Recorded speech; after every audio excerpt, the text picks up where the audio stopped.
Good morning, boys, girls, and goobers. On today's wrestling news, I'm going to tell you all about WWE potentially bringing back the Liv Morgan-Lana romance storyline. Plus, this former WWE wrestler was turned down by AEW not once, but twice. I've got the two AEW wrestlers who thought they were going to be fired earlier this year. And some huge news about the launch of NXT India. I'm Adam Wilborn.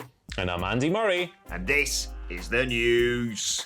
So let's kick things off by talking about the Liv Morgan-Lana storyline. So this kind of came into play during the original wedding segment between Lana and Bobby Lashley at the end of December last year. Liv Morgan came down, professed her love for Lana, revealed a prior relationship, and it just kind of fizzled out, right? So this thing kind of rolled on for a couple of weeks. They were off TV for another couple of weeks. Then they had a couple of Raw matches that Liv Morgan won in January and February, and then it was just kind of over. What happened to it? Where did it go? Was it just brought into this storyline with no real thought or care or idea where it was going to end and how it was going to pan out long term? Well, that wouldn't be like WWE at all. However, it did pan out, it did disappear, and Lana has commented on it during an interview with Rick Ucchino of Sportskeeda.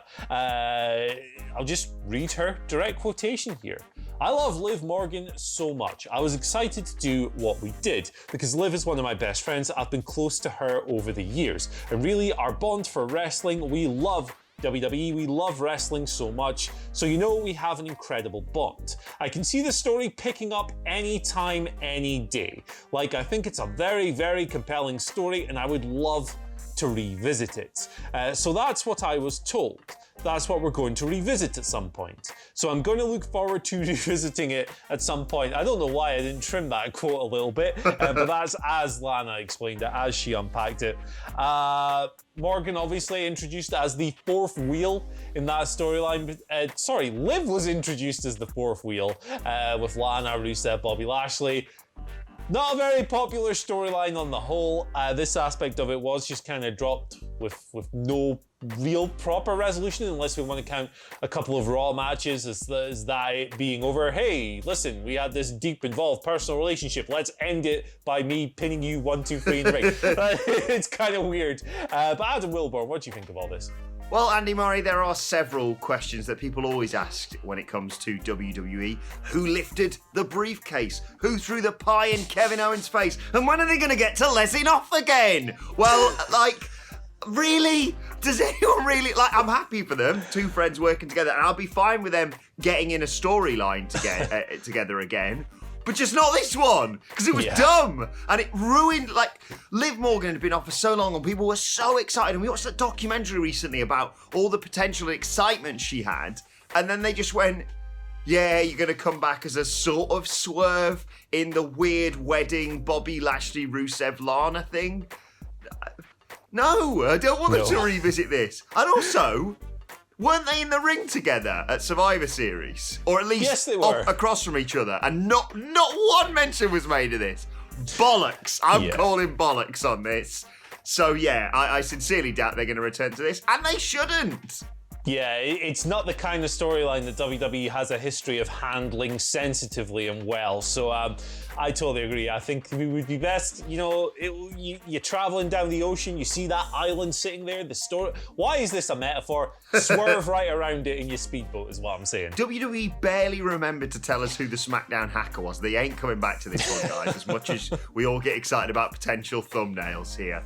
Right, let's move on and talk about the former WWE wrestler who was turned down by AEW not once, but twice, and that was Fred Rosser. Who's Fred Rosser? I hear you ask. It's Darren Young. It is Darren Young of the Primetime Players. Legend. Titus O'Neil, all that sort of thing. Anyway, Darren was tweeting over the weekend all about this, and he said, I get asked a lot, why not AEW? Well, I tried and I was told, nope, not once, but twice. Besides, AEW wasn't my end goal. It's always been New Japan. No matter what, don't get overwhelmed and decide to throw in the towel. I still got a lot of work to do. Hashtag block the hate. So for anyone sitting out there and saying, well, they just pick up any old WWE cast-offs, that is not the case. They are clearly cherry-picking people. Although, as Darren, aka Fred, is now saying, that is not his desire to go and work there. He wants to work in New Japan, of course. We remember him from, like I said, the Primetime Players. Yeah. He had that, one of the final angles I think he did was the whole make Darren Young great again with Bob Backlund, who, as I can personally attest to, is bonkers. But Darren Young was released by WWE in October 2017 and has gone on to do some good stuff on the independent scene. I hear a lot of talk about him still, Andy. And, you know, he is a character and a personality who knows what he's worth and clearly has a set goal for himself. So fair enough.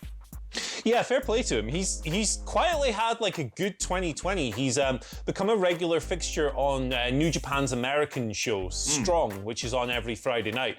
You can watch it on New Japan World. And he had like a good match with Tom Lawler the other week and stuff like that. So he's making moves in the wrestling business once more. It did kind of go quiet for him for a while after reading WWE, but he's clearly raising his profile and stuff. Still only 37 years old as well, which is... Looks great like too. He's in tremendous shape. It feels like 400 years ago that he was let go from WWE, right? Even though it was only 3 years ago. So crazy is the wrestling business over the past couple of years. But like he's always seemed like an earnestly really good dude, and I would like to see him, score a payday somewhere. Get that contract. Why not, Fred? You're doing good stuff. Cool. Good for you, Fred. Best of luck, mate, going forward. Go on, Fred. Rooting for Fred Rosser. Here we go. Let's talk about AEW. I'm all over the place today. I'm very sorry. I've had a long weekend. AEW, I'm going to tell you the two wrestlers who feared they were going to be fired earlier this year. They are Evil Uno and Stu Grayson of the Dark Order. Why did they fear they were going to be fired? Because of the Global Bastard, obviously, the ongoing Global Bastard. This is an interview they gave with Tim Baines of the Ottawa Sun, talking about the situation, talking about the stresses of traveling from their native Canada to the United States during the Bastard and everything else. I'll tell you the quote here. "We travel every 2 weeks to Florida and quarantine in between. We don't leave our houses. That's a stress. There was a time when it was very uncertain for both of us because we couldn't make it to work for several months, so we were at risk of being cut. We didn't know the scope of what the Bastard would be like. We also didn't know what kind of financial hit AEW was going to take. It was stressful at first, but now it feels like the norm.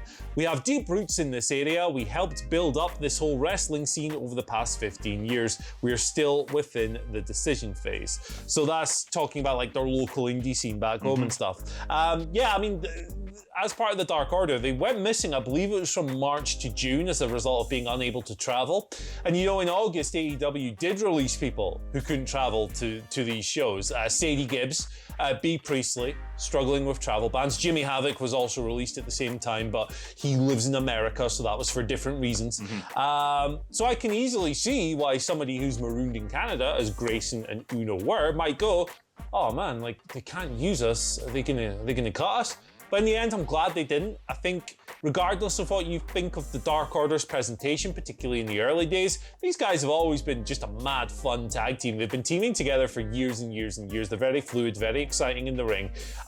Seem like a couple of good guys as well. So it's great that they're still around. They're playing a particularly important role in the Dark Order at the moment, now that Brody Lee is off television for a while. So I'm glad they weren't cut. And I hope that they feel like their jobs are no longer in danger because they're a credit to the tag division. And there's something like 15-3 in the ring this year as well. It's kind of crazy. Yeah, I didn't even realise that. Yeah, I mean, like you say there, I think Evil Uno in particular has really stepped up with Brody Lee being away. Now trying to recruit Dustin Rhodes to 7, you sneaky bastards, leaving that there for us all to miss for months on end. But yeah, the fear, I'm sure everyone, no matter what job you're in, had that fear at some point this year. But I'm really glad that they've kept them on. I think Stu Grayson is so talented, and it's exciting to see what happens next. I think, not to put any dampeners on this, I think maybe had the Global Bastard hit at the end of last year, there could have been question marks there, because if you think about how the show concluded towards the end of 2019 and everyone's going, oh, with the Dark Order, but by the midway through 2020, or certainly as we headed into March, an example, the intrigue around the Exalt One, etc., was so out there that I think that you look back now and they've really gone from strength to strength in 2020, the Dark Order, as much as they've had issues and injuries, like you've said there, Andy. But yeah, don't release people. It's really easy when there's ongoing Global Bastard. Let's move on. Let's move on and talk about, WWE and the launch of NXT India. Now, last week we heard the news about potential launch of it in January 2021 coming from WrestleNomics, Brandon Thurston, and No Bollocks, Just Pollock, John Pollock from Post Wrestling. And now, Sportskeeders, I apologise to everyone in this story because I'm going to destroy their names. Riju Dasgupta has reported new details on it. Apparently, NXT India is going to launch on Republic Day in India. That is the 26th of January. Taping is going to happen, of course, in Orlando, Florida, because the ongoing global bastard. They're hoping to open an Indian Performance Center in 2022. And regards some of the names that they're hoping to have there, of course, former WWE champion Jinder Mahal is going to be a part of it. The Singh brothers, Indus Sher from NXT. Jeet Rama might be involved as well. Also, recent acquisitions, again, apologies in advance. Govinda Singh, Sukhvinder Gravwal, Laxmi Kant Rajut. Those are the names that have been recently involved in tryouts. And an 8-person tournament to crown the first NXT India champion is also expected to take place. These are exciting times. We've seen WWE on numerous occasions try and get in that Indian market, of course, by making Jinder Mahal WWE champion a few years back, Andy. But I never realised it was going to be so rapid, the rise of WWE in India, like launching something like this. Yeah, this is a big step. The Jinder Mahal title reign didn't spike business in any kind of meaningful way in that marketplace, but there's many reasons for that. So it'll be interesting to see how this does. It'll obviously do tremendously well on YouTube, because that is one area that the Indian audience absolutely flocks to. Yeah. I remember Kavita Devi, one of her matches in one of the Mae Young Classic tournaments, has an outrageous number of YouTube clicks and stuff. So that side of their business will benefit immensely. I'm looking forward to seeing how this plays out. You know, it's not the same as them going to like an established scene as the UK or like Japan, where there are networks and stuff that they're just coming in, the big guys, we're gonna take all the things you like and make them less good. It's not like that at all. There's not as strong a scene in the Indian market, as far as I'm aware. Obviously, there are organizations like Great Khali has his wrestling school in there. Yeah. I'd love to see Great Khali in this, by the way. He's a legend. Like, if you don't like Great Khali, you can't be my friend. One of the all-time so bad, he's actually great wrestlers. But yeah, looking forward to seeing how this pans out. Jinder doing flexes and stuff on TV again. Good stuff. Huge market to be tapped into there. Right, let's move on to your Twitter questions. At WhatCulture WWE, of course, you want to get in touch with us. First question today comes from Mark Solid, who asks, morning, gents. Thoughts on having an NXT Money in the Bank? The matches alone would be outstanding and 5-star classics. If they do, who would you want to see in those matches, and who would you like to see win? So I'm going to be a total grump. I'm sick of ladder matches. I'm totally burned out on them. A stat I saw tweeted the other day, and this is mental. This is mad. 10% of all ladder matches in WWE history have happened in 2020. So I wouldn't necessarily be in favor of this at the moment. However, sometime in the future, maybe if they can dial back and not have so many bloody ladder matches every week, it feels, I would be in favor of this. Man, give me 5 flippy dudes and I'm good. Who does mad flips on NXT these ways? Let's put the whole of the Phantasma stable in. Why not? They're great. They can do flips. Oh, yeah. Who else have we got? Feed me, baby. Johnny Gargano would be great in this. Not that he's a flippy dude, but, you know, he'd be a good weasel to having it. Who else could we have? Ever Rise, grizzled young veterans. I know they're all tag teams, but I still want to see them in it. There's only one person I want to see holding a Money in the Bank briefcase, and it's not a briefcase in NXT. It's a hat, because it's Cameron Grimes, baby, straight to the moon. That is the guy who needs to win NXT Money in the Bank. And who knows? Maybe even if you're going to do that, like you say, we've had so many ladder matches.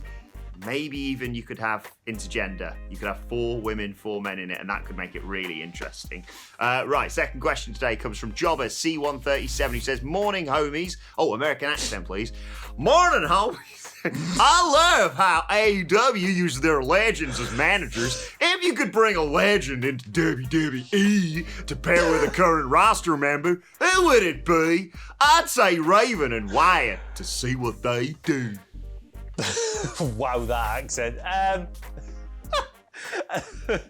Gangrel is coming in as legend, and his client is going to be the newest vampire in WWE, as we learned earlier this year, which he bit Becky Lynch's neck, Shayna Baszler. Love it. Yeah, we'll keep it short and sweet with this one because we're going long. I'm going to say bring in Scotty 2 Hotty and Rikishi to manage Chad Gable and Otis. Job done. Right, final question today comes from Mark Lee Willis, who says, morning guys, as you're both into football, proper football, not American football, what would be your starting 11 team for male and female wrestlers? You have to have different wrestlers for different types of positions. An example would be someone speedy on the wing. In response to this, Andy, when I asked you this, I said for the women's team, we have to have Billy Bloody Kay and Peyton Bloody Royce on the left and right wings. Who else do you want to see in these teams? Oh, well, on the left and right wing for the men's team, Daniel Bryan on the left and The Undertaker on the right. I would have Kane up front because Harry Kane, why not? Nice. You need, like, who's going to be our live athletic goalkeeper? Orange Cassidy. There we go, Orange Cassidy. Yeah, the super athlete. In defense, we're going to have two just disgusting maulers. We're going to have Wardlow. Who else is absolutely Lance massive? Archer. Lance Archer, there we go. Defensive midfield, we're going to have Pac. I think he'd be disgusting as well. Box to box, Cesaro. We have to have some sort of creative, all over the pitch player. There you go. Coming off the bench, we'll have a classic Italian Andrea Pirlo style regista in Santino Marella. It's the only Italian gimmick I could think of off the top of my head. Up front, we've got Kane, obviously. We'll go for the big man, little man combo, the classic 4-4, whatever. Well, I've got to interrupt you there. My big man, little man combo that I thought of was the great Carly and Marco stunt up front. Jesus.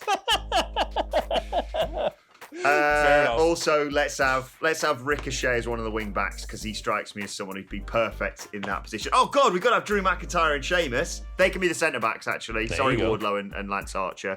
And in terms of the women's team, let's have Nia Jax and Nyla Rose as the centre back pairing. No one's getting past them. Let's be perfectly honest.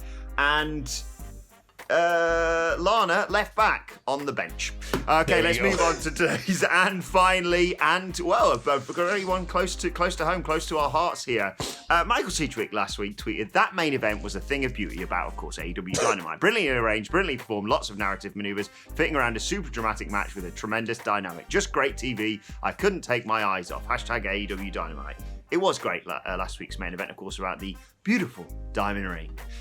But I'm sad to announce that there's a scuffle happened between two of my best friends, Michael Sidgwick and MJF, who simply replied, Mark, and then got responded to by Sidgwick saying, I was talking about Orange Cassidy. Who won? You decide. Let us know in the comments. Stop arguing, you two. It's Christmas. This was spectacular, Andy. This was outrageous, but now MJF is going to cut a promo on Michael Sidgwick on Dynamite this week, so I don't know what to do, man. I don't know what to do. Just enjoy the ride. I'm still terrified about him doing the whole reviewing podcast. As soon as he tweeted that the other week, I was like, oh, bollocks. We're not going to be best friends anymore.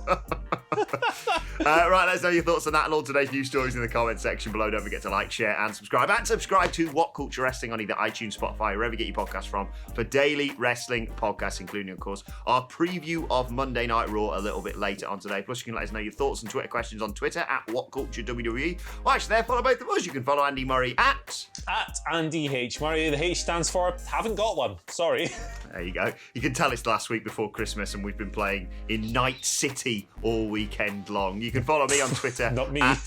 Adam will follow us all at WhatCultureWWE. I haven't got it either. I still haven't completed the first Spider-Man on PS4, but I'm getting there. Caught some pigeons over the weekend. Make sure you subscribe, as I said. Follow us on Twitter at WhatCultureWWE. But for now, thanks, Andy Murray. Thank you for joining us, and we will see you soon. Don't sell broken video games. Yeah.